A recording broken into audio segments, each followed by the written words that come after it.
Hello Soumya గారు. Hi hi Tarak గారు, ఎలా ఉన్నారు? చాలా బాగున్నాము. ఎప్పటి నుంచో కలవాలనుకుంటే ఇప్పుడు కలిసాము ఫైనల్ గా. అవునవును. అది ఒక grand success of Kirrak boys and Kiladi girls. Okay so మొత్తానికి అయితే దీంట్లో మీరు ఒక మాట అన్నారు, నా తెలుగు పీక్స్ లో ఉండగా ప్యాక్ చేసి ఇంటికి పంపించేసారు, ప్యాకప్ చెప్పి ఏంటిది అది? ఏం లేదు, అగ్రిమెంట్ అయిపోయింది 1 year.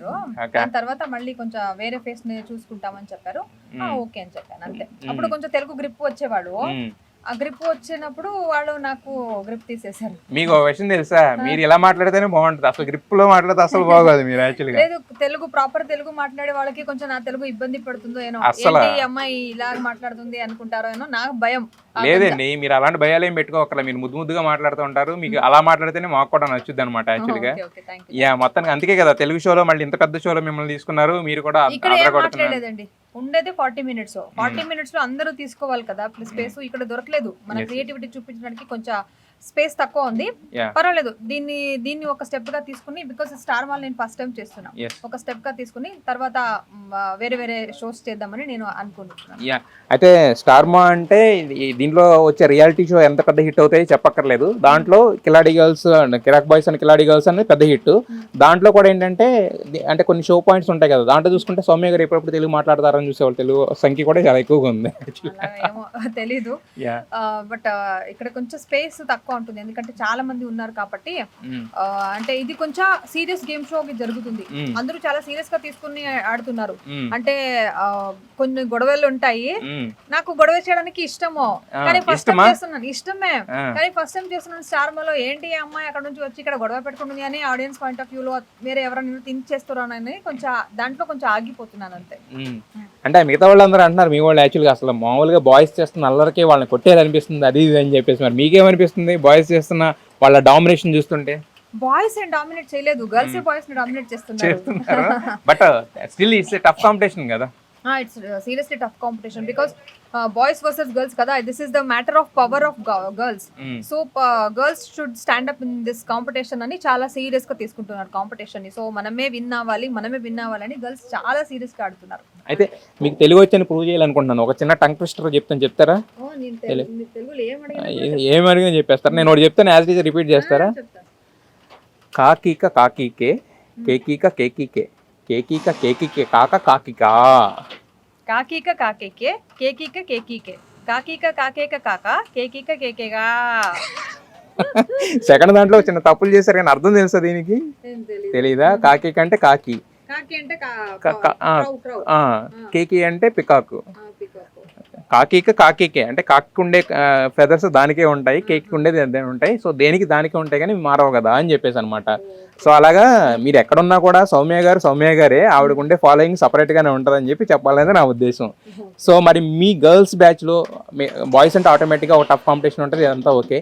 మరి గర్ల్స్ బ్యాచ్ లో మీకు ఎవరో బాగా బడ్డీస్ ఎవరైపోయారు అంటే? ఆల్రెడీ అందరూ ఫ్రెండ్స్ ఉంటారు, బట్ ఆబ్వియస్ గా కొంతమంది బాగా క్లోజ్ ఉంటారు కదా, వాళ్ళు ఇది ఇక్కడ నాకు అంత క్లోజ్ అని ఎవరు అనిపించలేదు. అంటే అందరూ గేమ్స్ లో ఇన్వాల్వ్ అయిపోతారు, ఇక్కడ ఫ్రెండ్స్ క్లోజ్ అలా ఏం రాలేదు. అందరూ గ్రూప్ లో 10 members అందరూ నాతో మంచిగా మాట్లాడతారు, నేను మంచిగా మాట్లాడతాను అంతే. ఇక్కడ చాలా బుడ్డీస్ చెప్తారు కదా, అలాంటి బుడ్డీస్ ఎవరు నాకు ఇంకా అవలేదు. చూడాలి, ఇంకా కొన్ని డేస్ వెళ్తుంది కదా, అప్పుడు ఎవరు మంచి క్లోజ్ ఫ్రెండ్స్ అవుతారని చూడాలి. అయితే మీరు ఇంతకు ముందు హైపరాది వీళ్ళందరితో కలిసి చేశారు కదా, మరి వాళ్ళు ఎప్పుడైనా కనిపిస్తూ ఉంటారా? వాళ్ళు మిస్ అవుతున్నారా? ఆఫ్ స్క్రీన్ లో మాట్లాడుతుంటారా? ఏమి ఉండదు అసలు? లేదు, అఫ్ కోర్స్ మిస్ అవుతాను, ఆన్ స్క్రీన్ మిస్ అవుతాను. ఆఫ్ స్క్రీన్ లో అందరూ కాంటాక్ట్ లో ఉన్నారు, ఎప్పుడప్పుడు కాల్ చేస్తారు, నేను చేసినప్పుడు లిఫ్ట్ చేసి మాట్లాడతారు. మంచి షో ఉంటే చెప్తాను సౌమ్య రా అని చెప్తారు. కానీ ఆఫ్ స్క్రీన్ లో చాలా మిస్ అవుతున్నా. ఇంకా తెలుగులో మరి ఇంకా ఎలాంటి ప్రాజెక్ట్స్ తో మమ్మల్ని అలరించబోతున్నారు? ముందు సౌమ్య గారిని ఎలా చూడబోతున్నాం మేము? చూడాలి, ఆపర్చునిటీస్ వస్తే చేస్తాను. అంటే నేనాగే ఎవరితో అడగడానికి కొంచెం ఇబ్బందిగా ఉంటుంది. మంచి ఆఫర్స్ వస్తే అది నాకు సూట్ అయితే 100% చేసేస్తాను. 100%. ఇక్కడ కూడా అడిగాను, యాజ్ అ కంటెస్టెంట్ కదా, యాజ్ అ యాంకర్ గా చేసి ఇక్కడ కంటెస్టెంట్ గా చేయడానికి ఇబ్బందిగా ఉంటుంది. లేదు, అందరూ ఒక మంచి బ్యాక్గ్రౌండ్ ఉన్న వాళ్ళే, అందరూ సీరియల్ హీరోయిన్స్, యూట్యూబర్స్, యాంకర్స్ ఇలానే ఉన్నారు.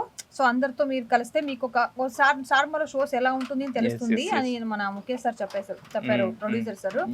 సో అందరితో ఒక టైం కలవండి, తర్వాత అందరు మెంటాలిటీ ఏమో తెలుస్తుంది. మీకు తెలియకుండా డైరెక్ట్ గా షో ఇచ్చేస్తే వాడి మీద పంచ్ ఎలా వేయాలి, వాడి క్యారెక్టర్ ఏంటి మీకు కూడా ఏమీ తెలియదు. ఒక మింగల్ అవ్వండి అందరితో వచ్చేసి, తర్వాత మన స్టార్ మాతో జర్నీ వెళ్ళొచ్చు అని చెప్పారు. అలాగే ముఖేష్ గారు నాకు ప్లే మీడియా క్రియేషన్స్ వాళ్ళు ఈ ఆఫర్స్ ఇచ్చారు, చాలా బాగా చూసుకుంటున్నా. సీరియస్లీ బై హార్ట్ నేను చెప్తున్నా. ఈవెన్ కిషోర్ సార్ డైరెక్టర్ చాలా హార్డ్ వర్కర్. మార్నింగ్ వాడు కెమెరా ముందు 9 o'clock నిలబెడితే నెక్స్ట్ డే 9 o'clock వరకు కెమెరా ముందు, నెక్స్ట్ డే ఎనర్జీ ఎక్కడికి తగ్గదు, అలాగే ఉంటారు. ఇంకొకటి ఇక్కడ నేను చూసిన ఒక మెయిన్ ప్లస్ పాయింట్ ఏంటంటే ఇక్కడ అందరికి ఈక్వల్ ప్రిఫరెన్స్ ఇస్తారు. ఈవెన్ షోలో కూడా ప్రోమోలో ఏనారు ఒక డైలాగ్ తీసుకుంటే అది పడాలి, అందరూ ప్రోమోలు కనపడాలి, అలా ఉంటుంది. ఒకరిని ఎక్కువ చూపించడం, ఇంకొకరిని చూపించడం, ఇంకొకరు తక్కువ చూపించడం అలా ఏం లేదు. ఇక్కడ అందరిని ఈక్వల్ గా చూపిస్తారు. బికాస్ అందరికి ఈక్వల్ ఇంపార్టెన్స్ ఉండాలి కదా. అందరూ ఒక్కొక్క బ్యాక్గ్రౌండ్ ఉన్నప్పుడు, ఒక ఫ్యాన్ ఫాలోవర్స్ ఉన్నప్పుడు మనకు ఒక ఉండాలి. లేదంటే ఆ వేరియేషన్ తెలిసిపోతే ఆడియన్స్ ఆర్టిస్ట్ అన్సాటిస్ఫైడ్ అయిపోతారు. ఏంటి మనకి ఇలా చేసేసారు, మనం పెట్టుకోలేదు అని అంటుంది. కానీ ఇక్కడ అలా అనిపించలేదు. నేను స్టార్టింగ్ నుంచి అబ్జర్వ్ చేస్తున్నా, every promos, each and every promos they are giving equal preference to every artist. That is the main plus thing here. మీరు ఒక యాక్ట్రెస్ నుంచి యాంకర్ కింద టర్న్ అయ్యారు, యాంకర్ నుంచి ఇప్పుడు ఒక గేమ్ షోలో ఒక కంటెస్టెంట్ కింద వచ్చారు కదా. మరి త్వరలోనే ఇక్కడ biggest reality show off Telugu అంటే బిగ్ బాస్ అని చెప్పుకోవాలి. సో స్టార్ట్ అవుతుంది. మరి ఆపర్చునిటీ ఏమైనా వచ్చిందా, వస్తే వెళ్ళే అవకాశం ఏమైనా ఉందా? లేదు, ఇంకా ఎవరు పిలవలేదు. పిలిస్తే వెళ్తారా? చూద్దాం. నాకు ఏమేమి అక్కడ ఏముంది, నేను తెలుగు బిగ్ బాస్ ఎప్పటికీ చూడలేదండి. స్వేర్గా బిగ్ బాస్ అనేది ఫార్మాట్ సేమ్ ఉంటది. కన్నడం నేను చూసాను, కానీ తెలుగు బిగ్ బాస్ ఎలాంటి చూడలేదు. ఇక్కడ లాంగ్వేజ్ వేరే ప్రాబ్లం ఉంది కాబట్టి లాంగ్వేజ్ మీరు అదరగొడుతున్నారు. 20 నిమిషాల నుంచి మీరు అనర్గళంగా తెలుగులోనే మాట్లాడుతున్నారు. యాక్చువల్ గా లేదు, నేను తెలుగులో మాట్లాడడానికి చాలా ప్రయత్నిస్తున్నాను. బికాస్ నాకు ఇంటికి వెళ్ళిపోతే తెలుగు మర్చిపోతుంది. మంత్లీ ఇక్కడ 2 days షూట్ ఉంటుందా, 3 days షూట్ ఉంది. మంత్లీ 3 days మాట్లాడితే చాలా రాదు. సో కంటిన్యూస్ గా మాట్లాడితే వస్తుంది. 100 days కదా ఇక్కడ బిగ్ బాస్ లో. లేదు, అక్కడ ఏం కంటెస్టెంట్ వస్తారో, ఎవరో కొట్టేసి గిట్టేసి అదే ఇలా చేస్తే గొడవ అంటే కొంచెం భయం వస్తుంది. కానీ సిచ్యుయేషన్ తగ్గట్టు ఎలా బిహేవ్ చేయాలనేది ఆ ఇంటూ చాలా మంచిగా నేర్పిస్తుంది అని నేను విన్నా. సో చూడాలి. మొత్తానికి సౌమ్య గారు, అంటే ఇంతకు ముందు మీరు చెప్పినట్టుగానే మీ జర్నీ అనేది మాత్రం ఎక్కడ ఆగట్లేదు, స్టెప్ బై స్టెప్ పెరుగుతూనే వెళ్ళింది. ఎక్కడ ఆగట్లేదు మీరు అనుకుంటున్నారు, బట్ స్టెప్ బై స్టెప్ పెరుగుతూనే ఉంది. ఇంకా ఇది ఇంకా కంటిన్యూ అవుతుంది. ఇంకా you have to achieve great heights in Telugu as well. So మీకు అంతా మంచి జరగాలని మనస్ఫూర్తి కోరుకుంటున్నాం. Wish you all the best for your future. Thank you so much Tarak గారు.